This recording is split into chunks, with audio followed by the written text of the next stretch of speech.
بسم اللہ الرحمن الرحیم۔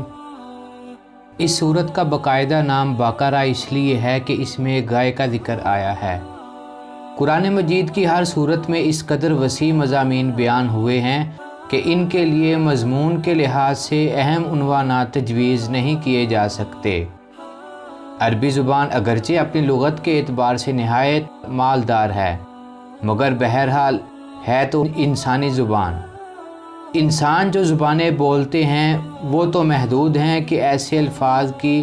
فکر فراہم نہیں کر سکتی جو مضامین کے لیے جامع بن سکتی ہو۔ اس لیے نبی مکرم صلی اللہ علیہ وسلم نے سورتوں کے لیے عنوانات قائم کرنے کی بجائے نام مقرر کیے ہیں، اور یہ صرف علامت کے طور پر نام ہیں۔ سورۃ البقرہ کا مطلب صرف یہ ہے کہ یہ وہ سورت ہے جس میں گائے کا ذکر آیا ہے۔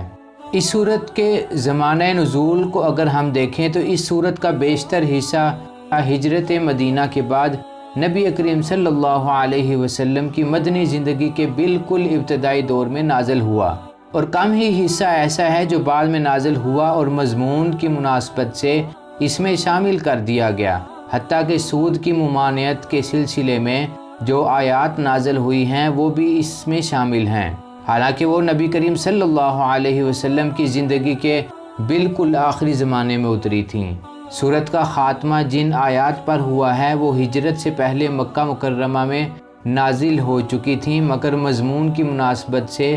ان کو بھی اس سورت میں شامل کر دیا گیا ہے۔ اس سورت کا شان نزول کیا ہے؟ اس سورت کو سمجھنے کے لیے ہمیں اس کا تاریخی پس منظر اچھی طرح ذہن میں رکھ لینا چاہیے۔ ہجرت سے پہلے جب تک مکہ میں اسلام کی دعوت دی جاتی رہی، خطاب بیشتر مشرکین مکہ، مشرکین عرب سے تھا، جن کے لیے اسلام کی آواز ایک نئی اور غیر مانوس آواز تھی۔ ہجرت کے بعد سب سے پہلے سامنا یہودیوں سے ہوا، یا جن کی بستیاں مدینہ کے بالکل ساتھ ہی واقع تھی۔ ہجرت کے بعد سب سے پہلا سامنا یہودیوں سے ہوا یا ان لوگوں کے ساتھ ہوا جن لوگوں کی بستیاں مدینہ کے بالکل ساتھ ہی واقع تھیں۔ یہ لوگ توحید، رسالت، وحی، فرشتوں اور آخرت کے تو قائل تھے، اور جو دین ابراہیم علیہ السلام نے پیش کیا اسی دین کی تعلیم نبی کریم صلی اللہ علیہ وسلم دے رہے تھے، لیکن صدیوں کے مسلسل انحطاط نے ان کو اصل دین سے بہت دور کر دیا تھا۔ ان کے عقائد میں بہت سے غیر اسلامی عناصر کی آمیزش ہو گئی تھی، جس کے لیے تورات میں نہ کوئی سند موجود تھی، اور ان کی عملی زندگی میں بکثرت ایسی رسم رواج پا گئی تھی جو اصل دین ابراہیمی یا ان کے انبیاء کی پیش کردہ شریعتوں میں موجود نہ تھیں، اور جن کے لیے تورات میں کوئی ثبوت بھی نہ تھا۔ خود تورات کو انہوں نے انسانی کلام کے اندر خلط ملط کر دیا تھا، اور اللہ تعالیٰ کا کلام جس حد تک لفظی طور پر یا معنوی طور پر محفوظ تھا، اس کو بھی انہوں نے اپنے من مانی تعویلوں سے اور تفسیروں سے مسخ کر رکھا تھا۔ دین کی حقیقی روح ان میں سے بالکل نکل چکی تھی، اور ظاہری مذہبیت کا محض ایک بے جان ڈھانچہ باقی تھا جس کو وہ اپنے سینوں سے لگائے ہوئے تھے۔ ان کے علماء اور ان کے سردار اور ان کی عوام سب کی اعتقادی، اخلاقی اور عملی حالت بگڑ چکی تھی، اور اپنے اس بگاڑ سے ان کو ایسی محبت ہو گئی تھی کہ وہ کسی اسلام اور کسی کی اصلاح کو قبول کرنے پر تیار ہی نہ ہوتے تھے۔ صدیوں سے مسلسل ایسا ہوتا آ رہا تھا کہ جب کوئی اللہ کا بندہ انہیں دین کا راستہ، سیدھا راستہ بتانے آتا تو اسے اپنا دشمن سمجھتے، اور ہر ممکن طریقے سے کوشش کرتے کہ وہ کسی طرح اصلاح میں کامیاب نہ ہو سکے۔ یہ لوگ حقیقت میں بگڑے ہوئے مسلمان تھے، جن کے ہاں بدعات، تحریفات اور موشگافیوں، فرقہ بندیوں اور خدا فراموشی اور دنیا پرستی کی بدولت انحطاط اس حد تک پہنچ چکا تھا کہ وہ اپنا اصل نام مسلم بھول گئے تھے، محض یہودی بن کر رہ گئے تھے، اور اللہ تعالیٰ کے دین کو انہوں نے اسرائیل کی آبائی وراثت بنا کر رکھ دیا تھا۔ لہذا جب نبی کریم صلی اللہ علیہ وسلم مدینہ پہنچے تو اللہ تعالیٰ نے آپ کو حکم دیا کہ ان کو اصل دین کی طرف دعوت دیں۔ چنانچہ سورہ بقرہ کے ابتدائی 15-16 رکوع اسی دعوت پر مشتمل ہیں۔ ان میں یہودیوں کی تاریخ، ان کی اخلاقی اور مذہبی حالت پر جس طرح تنقید کی گئی ہے، اور جس طرح ان کے بگڑے ہوئے مذہب اور اخلاق کی نمایاں خصوصیات کے مقابلے میں حقیقی دین کے اصول پہلو بے پہلو پیش کیے گئے ہیں، اس سے یہ بات بالکل واضح ہوتی ہے کہ ایک پیغمبر کی امت کے بگاڑ کی نوعیت کیا ہے۔ رسمی دینداری کے مقابلے میں حقیقی دینداری کس چیز کا نام ہے؟ دین حق کے بنیادی اصول کیا ہیں؟ خدا کی نگاہ میں اصل اہمیت کن چیزوں کی ہے؟ مدینہ منورہ پہنچ کر اسلامی دعوت ایک نئے مرحلے میں داخل ہوتی ہے۔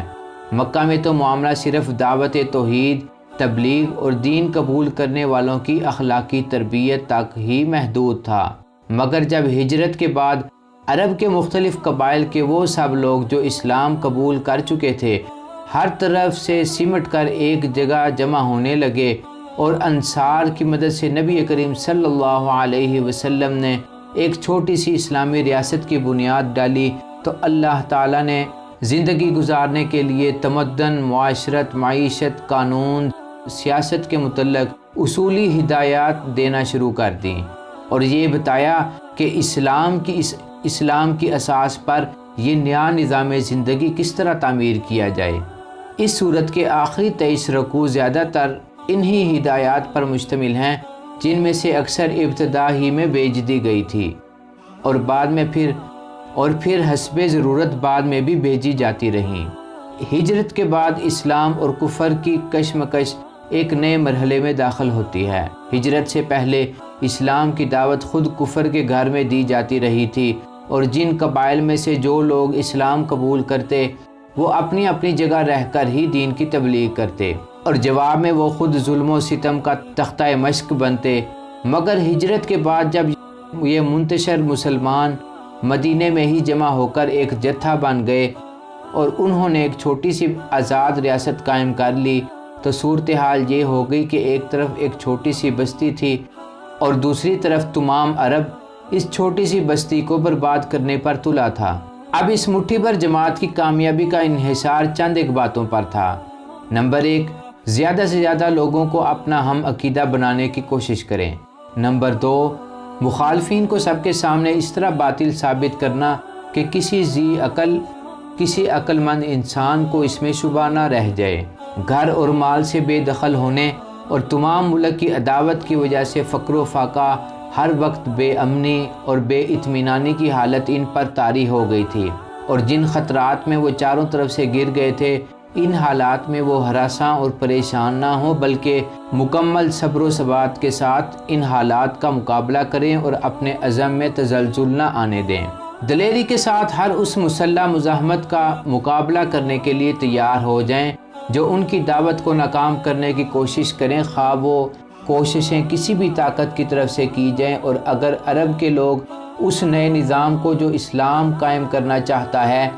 اسے قبول نہ کریں تو انہیں جاہلیت کے فاسد نظام زندگی کو بزور طاقت مٹا دینے میں بھی کوئی تأمل نہ ہو۔ اللہ تعالیٰ نے اس صورت میں ان 5 باتوں کے متعلق ابتدائی ہدایات نازل فرمائی۔ اسلامی دعوت کے اس مرحلے میں ایک نیا گروہ بھی ظاہر ہونا شروع ہو گیا تھا اور یہ منافقین کا گروہ تھا۔ اگرچہ ابتدائی آثار مکہ کے آخری زمانے میں ہی نمایاں ہونے لگ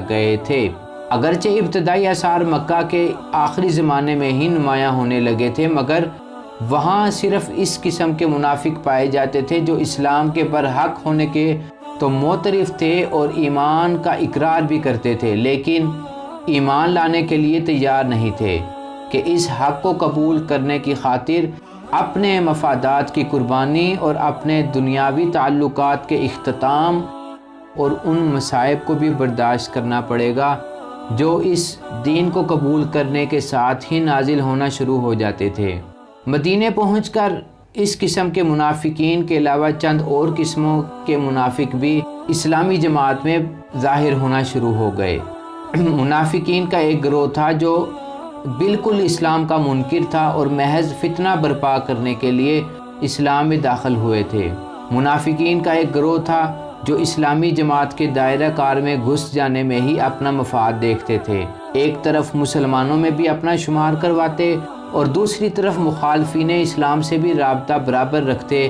تاکہ دونوں اطراف کے فوائد مکمل طور پر سمیٹ سکیں اور دونوں طرف کے خطرات سے بالکل محفوظ رہ سکیں۔ تیسری قسم کے منافقین وہ تھے جو اسلام اور جاہلیت کے درمیان متردد تھے، انہیں اسلام کے برحق ہونے پر کامل اطمینان تو نہ تھا، مگر چونکہ ان کے قبیلے یا خاندان کے بیشتر لوگ مسلمان ہو چکے تھے۔ تیسری قسم کے منافقین وہ تھے جو اسلام اور جاہلیت کے درمیان تو متردد تھے، لیکن انہیں اسلام کے برحق ہونے پر کامل اطمینان نہیں تھا، مگر چونکہ ان کے قبیلے یا خاندان کے بیشتر لوگ مسلمان ہو چکے تھے، اس لیے یہ لوگ بھی مسلمان ہو گئے تھے۔ چوتھی قسم میں وہ لوگ شامل تھے جو دین اسلام کے حق ہونے کی حیثیت سے تو اسلام کے قائل ہو چکے تھے، مگر جاہلیت کے طور طریقوں اور رسمیں چھوڑنے اور اخلاقی پابندیاں قبول کرنے پر اور ذمہ داریوں کا بوجھ اٹھانے سے ان کا نفس مکمل طور پر انکار کرتا تھا۔ اس لیے اللہ تعالیٰ نے مختصر اشارات فرمائے تھے، بعد میں جتنی جتنی ان کی صفات اور حرکات نمایاں ہوتی گئیں، اسی قدر تفصیل کے ساتھ بعد کی صورتوں میں ہر قسم کے منافقین کے متعلق ان کی نوعیت کے لحاظ سے الگ الگ اللہ تعالیٰ کی طرف سے ہدایات بھیجی گئی ہیں۔ یہ سورۃ البقرہ کا مختصر سا تعارف ہے۔ اس ویڈیو کو اپنے دوست اور احباب سے شیئر کریں اور ہمارا چینل سبسکرائب کریں تاکہ ہر آنے والی ویڈیو آپ تک پہنچ سکے۔ آپ کو ہماری ویڈیو کیسی لگی کمنٹ سیکشن میں اپنے خیالات کا اظہار ضرور کریں۔ جزاک اللہ خیرہ۔